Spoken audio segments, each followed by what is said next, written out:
Now, the task we've got ahead of us is to replace the Millennium Development Goals. They have done an extraordinary amount to improve our world, to tackle poverty, to tackle want and need. And in replacing them, we have got a sacred trust, and we have got to get it right. What we're talking about today is to ensure that all of our people, no matter what country, can live with dignity, have a reasonable quality of life, live in a secure environment.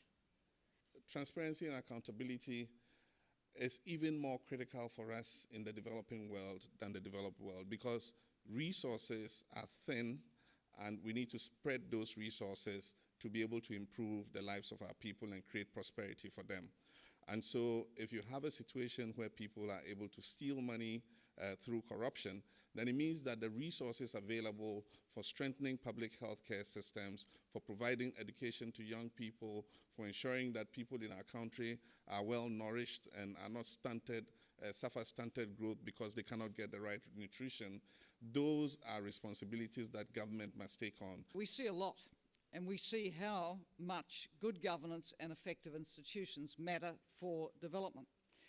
We see how low capacity in institutions, poor coordination within government, ill-defined accountabilities, and poor incentives often stand in the way of very good strategies and policies being implemented which would reduce poverty and advance human development.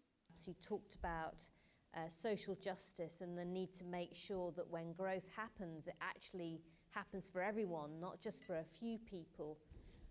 That's why it matters to countries around the world. We know that young people represent a very large proportion of the world's population.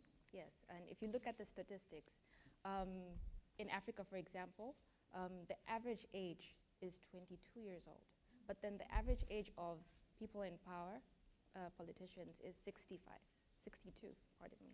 So there's a very large discrepancy, and I feel that young people need to be at the forefront, working alongside adults. If you want to be a successful government, you have to be an open government. And this is, nobody has the monopoly of this, not in the Western world, not in the emerging economies, not elsewhere. Open government, openness, accountability, democracy is the best tool for creating jobs and for ending poverty. People having the information can then participate actively and hold people to account.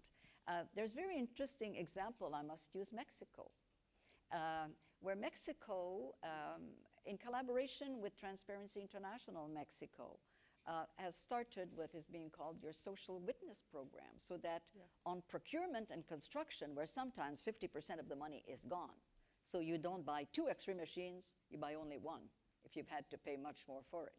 And that social witness program is to oversee, monitor from beginning to end, from the specifications right to the end of the construction, independently, using social society, civil society, to do that with experts. And my understanding is that they've been able to reduce dramatically what it would have costed to do this. You could look at the World Economic Forum. We're part of the Partnership Against Corruption initiative there.